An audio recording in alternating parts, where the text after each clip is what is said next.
Hello बच्चों, कैसे हो आप सब। क्वेश्चन मार्क में आपका स्वागत है। मैं आपका एजुकेटर रंजीत कुमार और आज हम लोग क्लास 9 का टिश्यू पढ़ेंगे।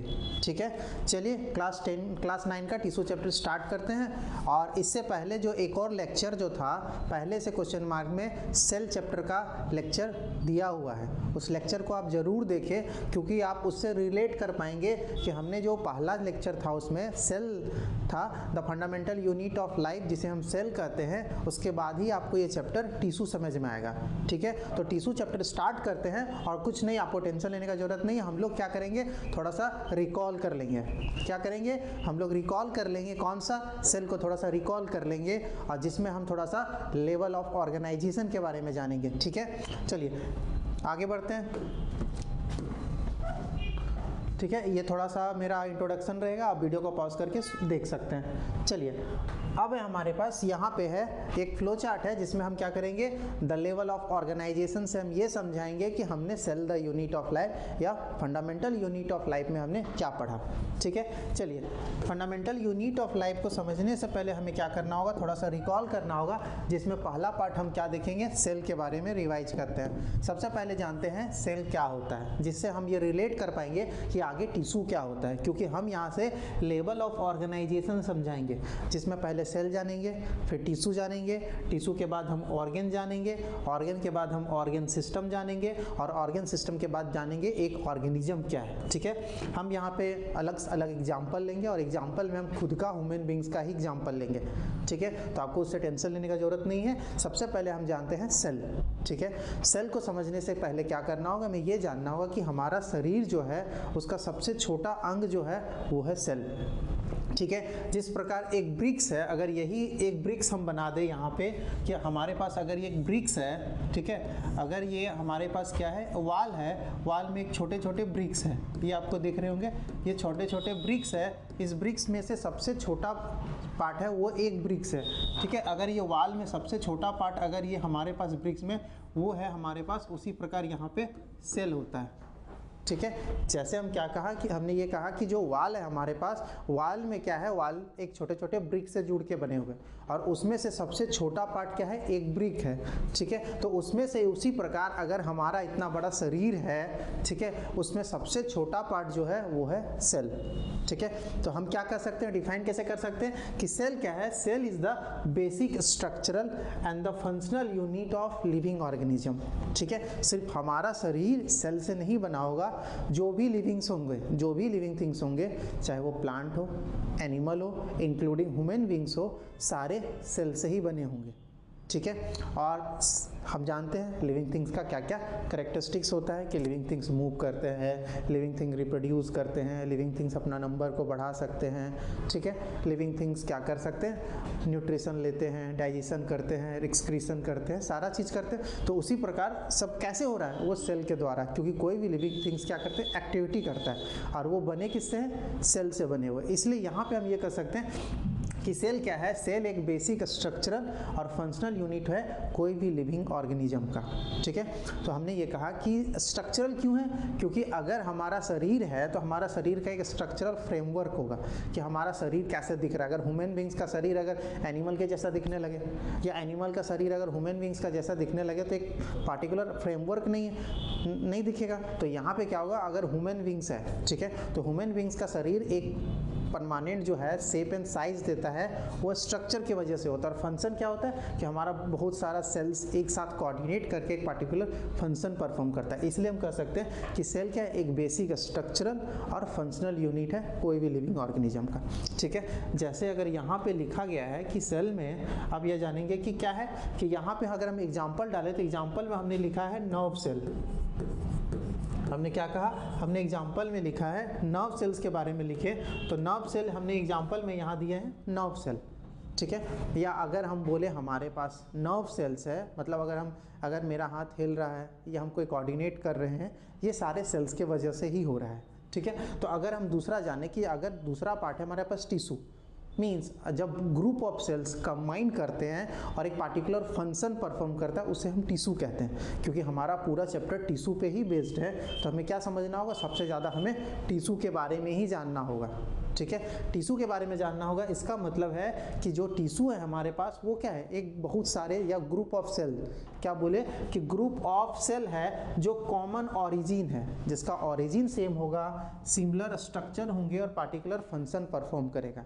कि अगर हमारे पास टिश्यू है, ठीक है, कि अगर हमारे पास सेल है तो हमारे पास सेल में प्लांट सेल, एनिमल सेल जो भी हम पढ़ते हैं, ठीक है, लेकिन अगर हमारे पास सेल्स जो है सबसे छोटा पार्ट, जब बहुत सारे सेल्स जुड़ते हैं तो एक टिश्यू बनता है। जैसे बहुत सारे टिश्यू होते हैं, जैसे हमारे पास हो गए मस्कुलर टिश्यू, नर्वस टिश्यू, ठीक है, और यहाँ पे बहुत सारे एग्जांपल लिखा है, कनेक्टिव टिश्यू, कनेक्टिव टिश्यू आने की ब्लड, ठीक है, और हमारे साथ बहुत सारे टिश्यू होते हैं क्योंकि हमारे पास अगर सेल्स है, जैसे अगर आप पूरा एग्जांपल से समझे, पहले क्या समझे, अगर एक ऑर्गेनिज्म है, ऑर्गेनिज्म मतलब एक पूरा ह्यूमन बींग्स है, अगर हमारे पास ह्यूमन बींग्स है, हम एक ह्यूमन बींग्स है, तो ह्यूमन बींग्स में क्या होगा, हमारे पास क्या है, ऑर्गन सिस्टम है। मतलब हमारे बॉडी में अगर आप थोड़ा सा रिकॉल कर पाए सेल वाला पार्ट, ठीक है, अगर हम सेल वाला पार्ट को थोड़ा सा रिकॉल करवा दें, ठीक है, ये काम करते हैं हम, यहाँ वाला सेल पे रिकॉल करते हैं। जैसे हम लिख सकते हैं सेल है, ठीक है, अब सेल है, सेल आगे जाके क्या बनेगा, टिश्यू बनेगा, ठीक है, और टिश्यू आगे जाके क्या बनेगा, ऑर्गन बनेगा, ठीक है, और ऑर्गन आगे जाके क्या बनेगा, ऑर्गन सिस्टम बनेगा।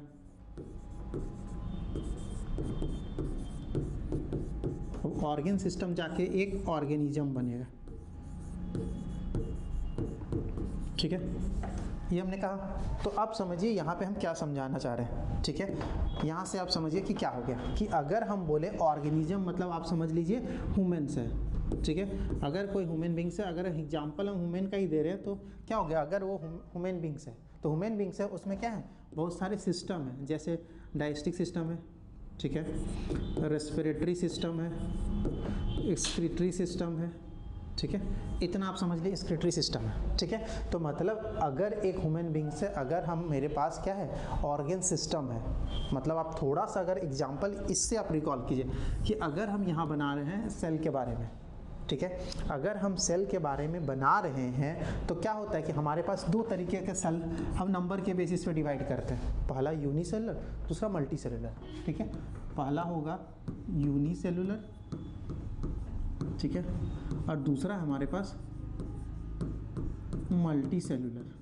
ठीक है, और हमने ये भी कहा कि मल्टी सेलुलर में क्या होता है, डिवीजन ऑफ लेबर होता है, मतलब क्या होता है, अलग अलग हमारे पास काम करने का बंटवारा होता है, लेकिन यूनिसेलुलर में ऐसा नहीं होता है, क्योंकि यूनिसेलुलर एक ही सेल से बने होते हैं, तो उसका सारा काम करने के लिए भी एक ही सेल्स करेंगे, न्यूट्रिशन भी एक ही सेल करेगा, एक्सक्रीशन भी एक ही सेल करेगा, रेस्पिरेशंस भी एक ही सेल्स करेंगे। तो एग्जांपल आप अमीबा जान रहे हैं, लेकिन मल्टी सेलुलर में क्या होगा, डिवीजन ऑफ लेबर होगा। तो यहाँ पे क्या होगा कि बहुत सारे सेल्स जुड़ेंगे तो टिश्यू होगा।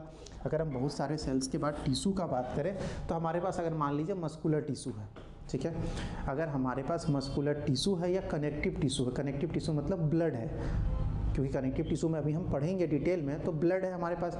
अगर हमारे पास ब्लड एक तरह का कनेक्टिव टिश्यू है तो वो अकेले काम नहीं करेगा, क्योंकि उसमें बहुत सारे सेल्स जुड़े हुए होंगे, ठीक है, जैसे आरबीसी एक सेल है, रेड ब्लड सेल, डब्ल्यूबीसी एक सेल है, वाइट ब्लड सेल्स, उसको ले जाने के लिए भी हमारे पास सिस्टम चाहिए, ठीक है। तो वहाँ पे क्या हो रहा है कि टिश्यू जो है आगे जाके ऑर्गन बनता है, और ऑर्गन हमारे पास, जैसे मान लीजिए कि हमारे पास यहाँ पे लिए, अब ऑर्गन में मान लीजिए आप सिंपल है, हमारे पास किडनी है, ठीक है, या हम मान लेते हैं हमारे पास लंग्स है, ठीक है। अगर हमारे पास लंग्स है तो लंग्स क्या करता है, रेस्पिरेशन में हेल्प करेगा या गैसियस एक्सचेंज में हेल्प करेगा। तो गैसियस एक्सचेंज में हेल्प करेगा मतलब taking of oxygen and removal of carbon dioxide is breathing, ठीक है। तो वहाँ पे हेल्प क्या कर रहा है कि हमारे पास एक्सचेंज ऑफ गैसेस है, तो मतलब कोई ऑर्गन है, ऑर्गन्स को क्या हो रहा है, अगर लंग्स है तो कॉन्ट्रैक्शन रिलैक्सेशन होगा, ठीक है। तो कॉन्ट्रैक्शन और रिलैक्सेशन होगा तो उसके लिए भी क्या होंगे, मसल्स होंगे, तो यहाँ पे क्या होंगे, टिश्यू होंगे, क्योंकि वो एक तरह का मस्कुलर टिश्यू है, तो काम तो मस्कुलर टिश्यू ही करेगा ना, ठीक है। जब मस्कुलर टिश्यू काम करेगा तभी वो ऑर्गन काम करेगा, और जब बहुत सारे ऑर्गन जुड़ेंगे, मान लीजिए हमारे पास एग्जांपल है डाइजेस्टिक सिस्टम है, अगर हम मान लें डाइजेस्टिक सिस्टम है तो डाइजेस्टिक सिस्टम में क्या होंगे, डाइजेस्टिक सिस्टम में हमारे पास बहुत सारे ऑर्गन इन्वॉल्व होंगे। जैसे हमारे पास क्या होंगे ऑर्गन में, मान लीजिए लीवर इन्वॉल्व होगा, पैनक्रियाज इन्वॉल्व होगा, ठीक है, स्टमक मान लेते हैं, ये बहुत सारे ऑर्गन्स इन्वॉल्व होंगे तब एक सिस्टम बनाएगा, तब वो एक साथ कोऑर्डिनेट वे में काम करेगा। तो वही चीज़ यहाँ पे हम समझाने की कोशिश कर रहे थे आपको यहाँ पे, ठीक है। जैसे हमने ये कहा कि हमारे पास जो सिस्टम है, ठीक है, हमारे पास जो सिस्टम है, जैसे हमने कहा कि जब बहुत सारे सेल्स जुड़ते हैं तो एक टिश्यू बनते हैं, ठीक है, और बहुत सारे टिश्यू जुड़ते हैं तो एक ऑर्गन बनता है, और बहुत सारे ऑर्गन जुड़ते हैं तो एक ऑर्गन सिस्टम बनता है, और बहुत सारे ऑर्गन सिस्टम जुड़ते हैं तब एक ऑर्गेनिज्म बनता है। जैसे एग्जांपल हमने बार बार लिया, मान लीजिए हमारे पास नर्वस टिश्यू है, ठीक है, मतलब मैसेज ट्रांसमिट करने के लिए एक बॉडी से दूसरे बॉडी में, ठीक है। अब उसके पास बहुत सारे सेल्स जब जुड़ेंगे तो हमारे पास टिश्यू बनेगा, जैसे कनेक्टिव टिश्यू होगा। अब बहुत सारे टिश्यू जुड़ेंगे, डिफरेंट टिश्यू जुड़ेंगे तो हमारे पास एक ऑर्गन बनेगा जिसको हम बोल रहे हैं स्टमक होगा, लीवर होगा, लंग्स होगा, पैंक्रियाज होगा, ये इतने सारे ऑर्गन्स होंगे। अब बहुत सारे ऑर्गन जुड़ेंगे तो एक सिस्टम बनेगा, जैसे डाइजेस्टिक सिस्टम, यहाँ पे डाइजेस्टिक सिस्टम स्टमक में भी आता है। और बहुत सारे डाइजेस्टिक सिस्टम जब एक साथ करेंगे तो वो एक बनाएगा ह्यूमन ऑर्गेनिज्म। चाहे अगर हम यहाँ ले लिए तो यहाँ पे आप ले लीजिए ह्यूमन बींग्स होगा, क्या होगा, ह्यूमन बींग्स होंगे, ठीक है। तो यहाँ पे हमने ये कहा कि ये इंट्रोडक्टिव पार्ट था। इंट्रोडक्टिव पार्ट में हमने ये कहा कि क्या है, लेवल ऑफ ऑर्गेनाइजेशन जानना जरूरी है, क्योंकि अगर हम लेवल ऑफ ऑर्गेनाइजेशंस को अच्छे से समझ पाएंगे तो हमारे लिए चैप्टर और आसान हो जाएगा, क्योंकि बायोलॉजी को लिंक करके जितना हम पढ़ेंगे उतना हमारे लिए और ईजियर हो जाता है। जैसे अगर हम सेल का कॉन्सेप्ट होगा तो हम टिश्यू को और अच्छे से समझ सकते हैं, जब टिश्यू का कॉन्सेप्ट होगा तो हम ऑर्गन को अच्छे से समझ सकते हैं, जब ऑर्गन का कॉन्सेप्ट होगा तो हम हर तरह का ऑर्गन सिस्टम, या जैसे digestive system, respiratory system, excretory system, nervous system, ठीक है, रिप्रोडक्टिव सिस्टम, ये सारी चीज़ को हम पढ़ सकते हैं। क्योंकि उस समय हमें ये नहीं पता, ये हम आसानी से जान पाएंगे ऑर्गन क्या है, कौन कौन से टिश्यू इन्वॉल्व है। जैसे अगर हम मान लें अगर हमारे पास हार्ट है, ठीक है, जो पंपिंग का काम करता है, तो हार्ट जो बना हुआ है एक मस्कुलर टिश्यू, ठीक है, मतलब कार्डियक मसल से बना हुआ है। जब कार्डियक मसल से बना हुआ तो वो क्या है, टिश्यू है ना, मस्कुलर टिश्यू है, ठीक है।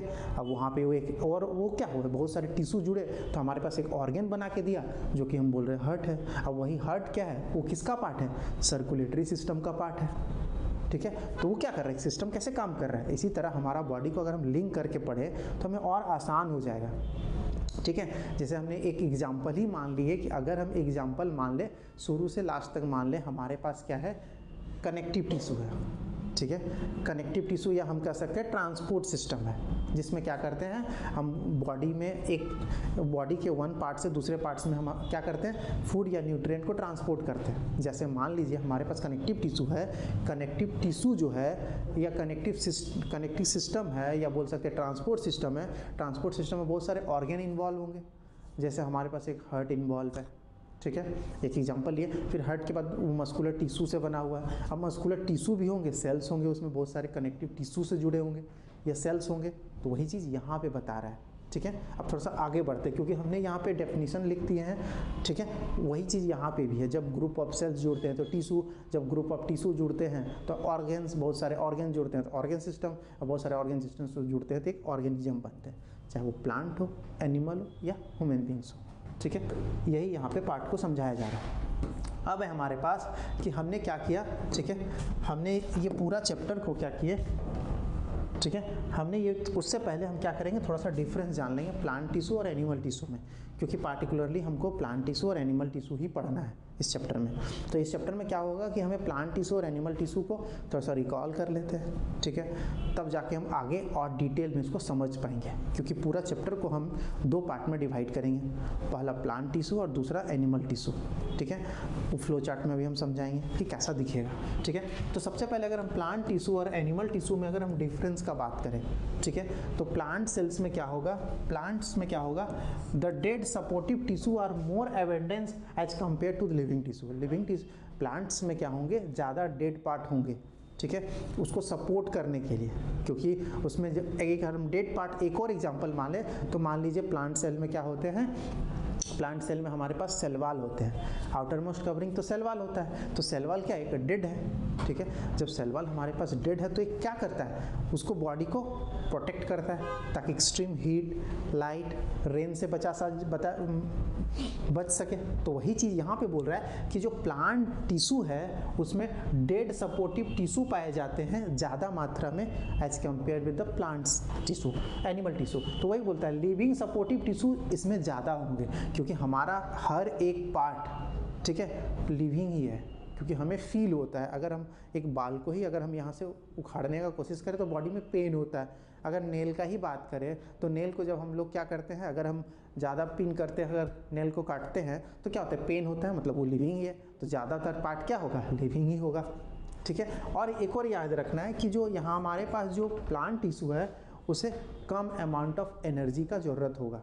क्यों कम अमाउंट ऑफ एनर्जी का ज़रूरत होगा, क्योंकि लिविंग जो प्लांट है मूव नहीं करते हैं, तो मूव नहीं करते हैं तो उसे लेस्ट अमाउंट ऑफ एनर्जी का ज़रूरत पड़ेगा। लेकिन जो हमारे पास एनिमल टिश्यू है, मोबाइल होते हैं या मोटाइल होते हैं, मूव करते हैं, उसे ज़्यादा अमाउंट ऑफ एनर्जी का ज़रूरत पड़ेगा।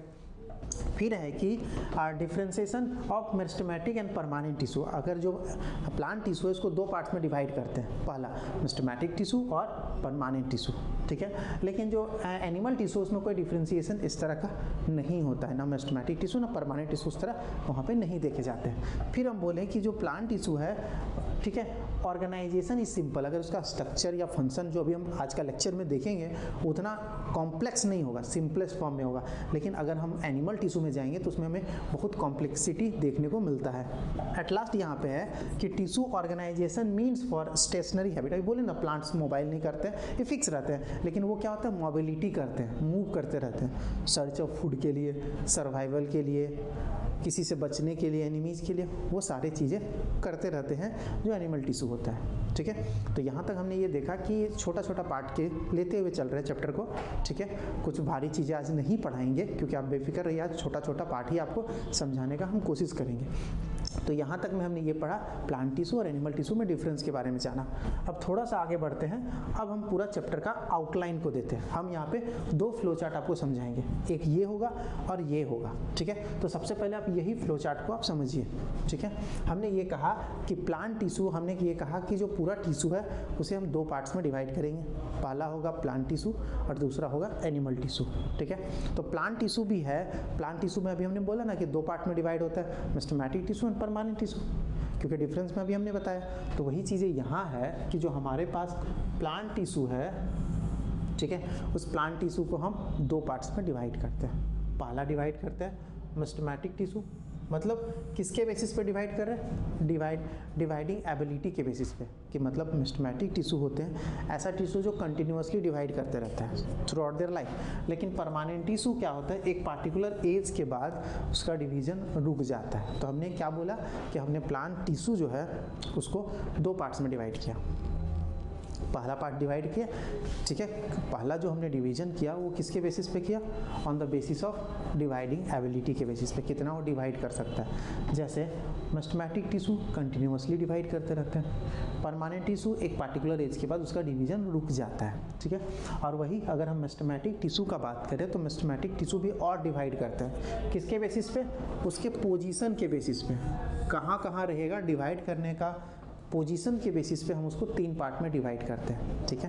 पहला हम पढ़ेंगे एपिकल मेरिस्टेम, दूसरा इंटरकैलरी, तीसरा लेटरल मेरिस्टेम के बारे में पढ़ेंगे, ठीक है। किसके बेसिस पे, पोजीशन के बेसिस पे। और दूसरा पढ़ेंगे उसके ओरिजिन के बेसिस पे, ठीक है, उसका ओरिजिन कैसा है। ये हमें एनसीईआरटी में नहीं पढ़ना है, ठीक है, ओरिजिन के बेसिस पे नहीं पढ़ना है, हमें सिर्फ पोजीशन के बेसिस पे पढ़ना है, ठीक है। तो देख लेते हैं, पढ़ेंगे नहीं हम लोग, ये फ्लो चार्ट में देख लेते हैं कि अगर हम ओरिजिन के बेसिस पे देखें तो हमारे पास पहला होगा, क्या होगा, प्रोमेरिस्टेम, दूसरा प्राइमरी मेरिस्टेम और तीसरा सेकेंडरी मेरिस्टेम। ये हम आगे बताएंगे आपको क्या होता है, ठीक है। पहला पार्ट हमने ये कहा कि हम मेरिस्टेमेटिक जो प्लांट टिश्यू है उसको दो पार्ट में डिवाइड करेंगे, meristematic tissue, permanent tissue. Meristematic tissue को हम दो पार्ट्स में डिवाइड करेंगे, पोजीशन के बेसिस पे और ओरिजिन के बेसिस पे। पोजीशन के बेसिस पे एपिकल, इंटरकैलरी और लेटरल होगा, ठीक है। और अगर हम बेस पे ओरिजिन के बेसिस पे करें तो हमारे पास प्रोमेरिस्टेम, प्राइमरी मेरिस्टेम और सेकेंडरी मेरिस्टेम के बेसिस पे हम इसको डिवाइड करेंगे, ठीक है। और अगर हम परमानेंट टिश्यू बोले तो परमानेंट टिश्यू हमारे पास एनसीईआरटी के अकॉर्डिंग दो दो ही है, ठीक है, सिंपल परमानेंट टिश्यू और कॉम्प्लेक्स परमानेंट टिश्यू। लेकिन वही चीज़ यहाँ पे हम एक और पार्ट में डिवाइड कर रहे हैं, ठीक है। जैसे पहला पार्ट है हमारे पास प्रोटेक्टिव टिश्यू, जो क्या करेगा, प्रोटेक्शन देगा। जैसे हमारे पास एपिकल होगा, एपिडर्मिस और कॉर्क होगा, ठीक है, ये भी जानेंगे। सपोर्टिव टिश्यू, क्योंकि कभी कभी क्या होता है ना कि क्वेश्चन पूछ देता है, ठीक है। आप सही यही चीज़ को आप अगर आईसीएसई बोर्ड में देखेंगे 9th क्लास का बुक में, तो उसमें ये क्या होगा, इसके बेसिस पे डिवाइड किया। लेकिन अगर हम सीबीएसई बुक में देखें तो उसमें दो पार्ट्स में डिवाइड किया है, सिंपल परमानेंट टिश्यू और कॉम्प्लेक्स परमानेंट टिश्यू। लेकिन अगर आईसीएसई बोर्ड में देखें तो ये बोलता है कि वो 3 तरीके के होते हैं, प्रोटेक्टिव टिश्यू, सपोर्टिव टिश्यू और कनेक्टिव टिश्यू, कंडक्टिंग टिश्यू। तो अगर हम प्रोटेक्टिव का बात करें तो प्रोटेक्टिव में हमने कहा ना, एपिडर्मिस जो एक आउटर मोस्ट कवरिंग होता है और कॉर्क जो अंदर वाला पार्ट होता है। फिर हमने कहा सपोर्टिव के टिश्यू पे सपोर्ट करने वाला, जैसे पैरेंटाइमा, कोलेंटाइमा, स्केलेंटाइमा, ठीक है, पैरेंटाइमा, कोलेंटाइमा, स्केलेंटाइमा। और यही चीज़ को एनसीईआरटी क्या लिखता है, simple permanent tissue. Simple permanent tissue में पैरेंटाइमा, कोलेंटाइमा, स्केलेंटाइमा बोल रहा है। और हम यहाँ पे ये बोल रहे हैं कि कभी कभी कोई कॉम्पिटिटिव एग्जाम देते हैं, ठीक है, तो उसमें पूछता है which of the following is a part of supportive tissue. तो आप क्या कीजिएगा, कंफ्यूज कर पाइएगा। तो हम लोग सिंपल टिश्यू पढ़े थे, परमानेंट टिश्यू पढ़े थे, ठीक है। तो यहाँ पे आप याद रखिए कि सपोर्टिंग टिश्यू का भी वही पार्ट है, पैरेंटाइमा, कोलेंटाइमा, स्केलेंटाइमा, ये नाम से भी हम जानते हैं, ठीक है। अब लास्ट हमारे पास कंडक्टिंग। कंडक्ट मतलब ले जाने का काम, ले जाने मतलब ट्रांसपोर्ट करने का काम, दो ही काम करता है, जिसमें एक होता है जाइलम और दूसरा होता है फ्लोएम। जाइलम क्या ट्रांसपोर्ट करता है, आप कमेंट करके हमें बताएंगे, ठीक है। जाइलम क्या ट्रांसपोर्ट करता है, वाटर और मिनरल्स को ले जाने का काम करता है, वाटर और मिनरल्स को ले जाने का काम करता है। कहाँ से कहाँ, रूट से लीव्स तक। अगर हम फ्लोएम का बात करें तो फ्लोएम क्या ट्रांसपोर्ट करता है, फूड को ट्रांसपोर्ट करता है, ठीक है। यहाँ पे ख़त्म नहीं होगा, क्योंकि हमें जाइलम के पार्ट भी पढ़ने हैं, उसके 4 पार्ट, फ्लोएम के भी 4 पार्ट पढ़ने हैं, ठीक है। तो हमने ये एक फ्लो चार्ट आपको समझाया, ठीक है। ये सारी चीज़ें हमें प्लांट्स में पढ़ने हैं, प्लांट टिश्यू में पढ़ने हैं, ठीक है। अब हम ये क्या करते हैं, एक और जो फ्लो चार्ट यहाँ है उसे आपको डिवाइड करके दिखाते हैं, क्योंकि ये भी सेम ही पार्ट है। तो हमने ये सेम पार्ट में ये कहा कि अगर हम क्लासिफिकेशंस करें प्लांट टिश्यू का, तो हमने क्या किया, मेस्टेमेटिक टिश्यू और दूसरा है परमानेंट टिश्यू।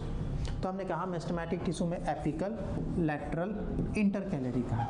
और वही चीज़ हमने कहा ना कि परमानेंट टिश्यू एनसीईआरटी क्या बोलता है, सिंपल परमानेंट टिश्यू और कॉम्प्लेक्स परमानेंट टिश्यू, ठीक है। तो सिंपल परमानेंट टिश्यू में पैरेंटाइमा, कोलेंटाइमा, स्केलेंटाइमा होते हैं, और स्केलेंटाइमा में हमें फाइबर्स और स्कैरिड्स पढ़ने हैं, ठीक है। अगर हम कॉम्प्लेक्स में जाएँ तो कॉम्प्लेक्स में हमारे पास जाइलम आता है और फ्लोएम आता है। और जाइलम में हमने कहा 4 पार्ट पढ़ने हैं, जैसे सबसे पहले है ट्रैकीड्स पढ़ना है, वेसल्स पढ़ना है, जाइलम पैरेंटाइमा पढ़ना है, जाइलम फाइबर्स पढ़ना है। लेकिन अगर फ्लोएम में आएंगे तो फ्लोएम में हमें sieve tubes, companion cells, phloem parenchyma, phloem fibres पढ़ने हैं, ठीक है।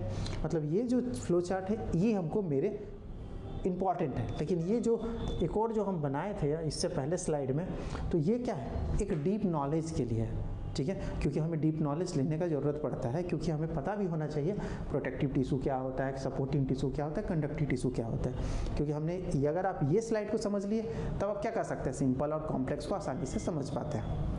चलिए, यही हमारे लिए बेस पार्ट होगा। तो आज हम क्या पढ़ेंगे, मेस्टेमेटिक टिश्यू के बारे में पढ़ते हैं, ठीक है।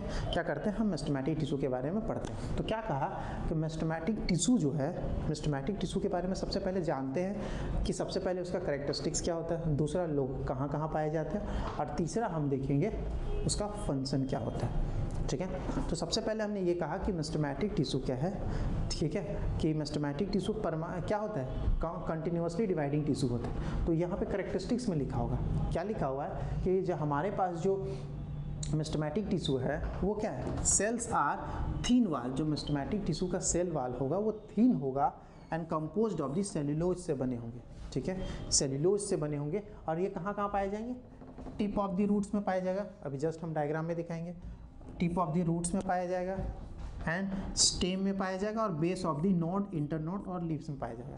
क्योंकि यही सारा चीज़ को तो हमें एपिकल मेस्टेमेटिक में, या हम बोल सकते हैं कि हमारे पास मेस्टेमेटिक का जो पहला पार्ट है, ठीक है, मेस्टेमेटिक में हमारे पास क्या है, एपिकल, लैटरल और इंटरकैलरी, वही चीज़ यहाँ पे बताया जा रहा है कि जो हमारे पास मेस्टेमेटिक टिश्यू होगा वो क्या होंगे, टिप ऑफ द रूट में पाया जाएगा, टिप ऑफ द स्टेम में पाया जाएगा, बेस ऑफ द नोड में पाया जाएगा, आपको नोड समझाएंगे, इंटरनोड क्या था, वो भी सारी चीज़ें हम आगे वाले स्लाइड में आपको समझाएंगे।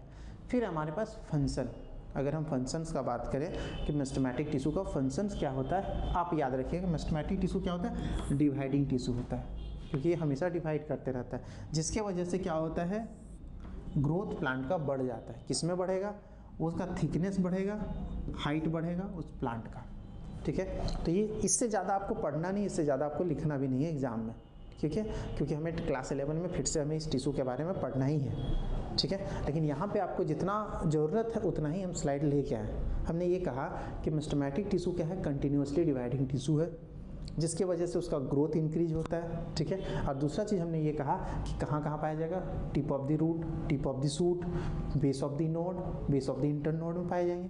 फिर हमने ये कहा कि इसका करेक्टरिस्टिक्स क्या है, ये थिक वाल होते हैं, थिन वाल पतले होते हैं, कंपोज्ड ऑफ सेलुलोज से बने होते हैं, ठीक है। चलिए फिर हम बात करते हैं कि हमने ये कहा कि डायग्राम से समझाएंगे, तो डायग्राम से यहाँ से समझिए, ठीक है। सबसे पहले यहाँ से समझिए कि क्या कहा हमने कि मेरिस्टेमेटिक टिश्यू का पार्ट हमने पढ़ा। सबसे पहले है एपिकल मेरिस्टेमेटिक, और एपिकल मेरिस्टेमेटिक में हमने ये कहा कहाँ पाया जाएगा, टिप ऑफ द शूट में पाया जाएगा, ठीक है। टिप ऑफ द शूट, अगर यही डायग्राम को यहाँ पे मर्ज करके आपको दिखाया गया तो यहाँ पे पाया जाएगा, ठीक है। फिर क्या बोला, tip of the root, tip का रूट यहाँ पे पाया जाएगा, ठीक है, क्योंकि आप डायग्राम से ही समझ सकते हैं, याद आपको तो रहेगा ही, लेकिन अगर आप डायग्राम या पौधा को देख के अगर आप समझिएगा कि टिप ऑफ द शूट और टिप ऑफ द रूट में जो पाया जाता है वो एपिकल मेरिस्टेमेटिक होता है, क्या आप समझ गए। अब अगर हम बोले लेटरल इंटरकैलरी मेरिस्टेमेटिक, तो इंटरकैलरी क्या है, यहाँ से देखिए एक लिप्स यहाँ से निकला हुआ है और दूसरा लिप्स यहाँ से निकला हुआ है, लेकिन यहाँ के बीच में जो स्पेस यहाँ पे दिख रहा होगा वही क्या है, नोड है, ठीक है। अब यहाँ भी नोड है और दोनों के बीच में स्पेस है, उसे हम इंटर नोड कहते हैं, ठीक है। तो यहाँ पे देखिए, यहाँ पे भी डायग्राम करके आपको दिखा रहा होगा कि ये क्या है, नोड है, और नोड और इंटर नोड में जो पाए जाएंगे वो होंगे हमारे पास इंटरकैलरी मेरिस्टेमेटिक। अगर हम बोले लेटरल मेरिस्टेमेटिक यानी कि प्लांट का बेस में पाए जाएंगे, तो वो क्या करेगा, प्लांट के चौड़ाई को बढ़ाएगा, थिकनेस को बढ़ाएगा। तो वही चीज़ यहाँ पे लिखा हुआ है, लेटरल मेरिस्टेमेटिक क्या करेगा, उसका थिकनेस को बढ़ाएगा। और वही चीज़ को हम एक एक करके देखते हैं कि कहाँ कहाँ पाए जाएंगे। ये तो हमने शॉर्ट में एक डायग्राम के तौर पे आपको आउटलाइन दिया, लेकिन हम एक एक करके देखते हैं, एपिकल मेरिस्टेमेटिक, लेटरल मेरिस्टेमेटिक और इंटरकैलरी मेरिस्टेमेटिक। चलिए पहला पार्ट है हमारे पास टाइप ऑफ में, सबसे पहले हम देखेंगे एपिकल मेरिस्टेम, ठीक है। एपिकल मेरिस्टेम में हम सबसे पहले आपको लोकेशन के बारे में बताएं कि लोकेशंस में अगर आप सबसे पहले डायग्राम को देखिए तो हमने कहा कि एपिकल मेरिस्टेमेटिक में क्या होगा कि वो टिप ऑफ द रूट और टिप ऑफ द शूट में पाया जाएगा, ठीक है। और रूट यानी कि नीचे वाला पार्ट में क्या होगा, एपिकल मेरिस्टेमेटिक पाया जाएगा, और शूट में पाया जाएगा एपिकल मेरिस्टेमेटिक। तो वही चीज़ को यहाँ पे लिखा होगा, आप कैसे लिखेंगे, आप लिखेंगे located at the growing point, कहाँ पे, स्टेम के ग्रोइंग पॉइंट में, रूट के ग्रोइंग पॉइंट में पाया जाएगा, और branches and the growing younger leaves में पाया जाएगा, नियर उसके टिप में पाए जाएंगे, स्टेम के और रूट्स के या कली में पाए जाएंगे, ठीक है। ये क्या करेंगे, ये सबसे ज़्यादा आपको याद रखने वाली बात है। क्या याद रखना है, ये प्राइमरी ग्रोथ ऑफ प्लांट के लिए रिस्पॉन्सिबल है, ठीक है। सबसे पहले पूछेगा कि प्राइमरी ग्रोथ किस में होता है, एपिकल, लेटरल और इंटरकैलरी, तो आप बोलिएगा एपिकल मेरिस्टेमेटिक का या मेरिस्टेम का पार्ट है हमारे पास प्राइमरी ग्रोथ, ठीक है। और कहाँ होता है, tip of the root shoot में पाए जाते हैं। ये आपको इतना ही चीज़ याद रखना है, ठीक है। अब डायग्राम में देख लें कि कहाँ पे होता है, ठीक है। आप देख सकते हैं यहाँ पे सेकेंड वाले पार्ट में कि वो क्या है, लेटरल मेरिस्टेमेटिक कहाँ होता है, थिकनेस बढ़ाने के लिए। और अगर हम बोले कि इंटरकैलरी मेरिस्टेमेटिक कहाँ होता है, ठीक है, अगर हम कहें कि इंटरकैलरी मेरिस्टेमेटिक कहाँ होता है, देखिए यहाँ पे जो एक ब्रांचेस लीव्स का निकला, यहाँ निकला, इसी के बीच में जो पाए जाएंगे वही चीज़ को हम बोलते हैं नोड बोलते हैं। जैसे यहाँ पे इसको क्रॉस सेक्शन करके दिखाया गया, नोड के बीच में पाए जाएंगे, उसमें होंगे लेटरल मेरिस्टेम, ठीक है, मैं सॉरी इंटरकैलरी मेरिस्टेम। चलिए फंक्शन क्या करेगा, फंक्शन जो हम बोल रहे हैं एपिकल मेरिस्टेम का क्या काम करेगा, ये enable the root and the stem to growing increase their length of the plant. ये क्या करेगा, लेंथ ऑफ द प्लांट को बढ़ाएगा, शूट से और रूट से बढ़ाएगा, ठीक है। चलिए थोड़ा सा आगे बढ़ते हैं। अब है हमारे पास इंटरकैलरी मेरिस्टेम। इंटरकैलरी मेरिस्टेम हमने ये कहा कि क्या होगा, नोड होगा, ठीक है, जहाँ से ब्रांचेस निकलेंगे उसी से कली से वो दिखेगा। जैसे ये भी यहाँ लिख रहा है, कहाँ होगा, इंटरनोड ऑफ दिस और स्टेम रीजन में, यानी कि places which the leaves attach and the leaves basis में होगा।